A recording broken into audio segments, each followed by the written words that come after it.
Just because you were related to Ellen White, it did not give you an inside track to heaven.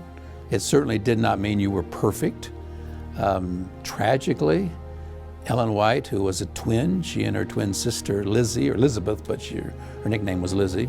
They were the youngest of 8 children. Lizzie, as far as we can tell, had no interest in religion at all.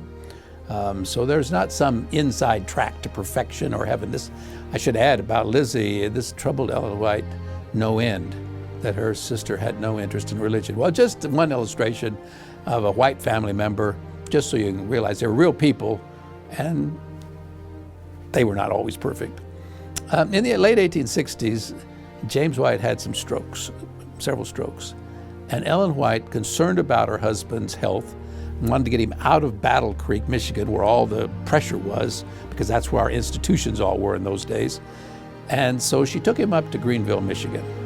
And there for a couple of years, they had a house, they lived, they did farming, and just different kind of pressure. I mean, you still have to worry about crops, et cetera, but it's different than dealing with people and deadlines of publications and all that kind of thing. Well, while they were up there was no Adventist church school, so they enrolled their son, Willie White, in a public school. And for whatever reason, he did not like his teacher. So one night, according to his son, who told me this story, Elder Arthur White, many years later told this story on his father. One night, Willie and a classmate got into the schoolroom, came in through a window, got into the schoolroom after hours. And Willie wrote a poem on the blackboard. And here's what the poem said.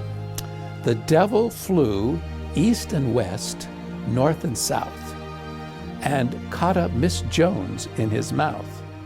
But when he saw he had a fool, he dropped her here to teach our school. Now that may not be the way you picture the White family, but that's what Arthur White said his father wrote. Well, after writing this poem on the blackboard, the 2 kids get out of the school. The next morning when this teacher arrives, she is a bit better teacher than Willie gave her credit for, because she recognized his handwriting. So she knew who wrote it because she could recognize his handwriting. But there it was, she left it up there on the blackboard. So when the students came in, here was the poem. She, after they all got seated, she asked, would the young man or the young woman who wrote this please identify himself or herself?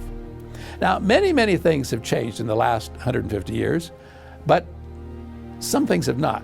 And this is one that has not. Total silence. Nobody fessed up. Nobody admitted to anything.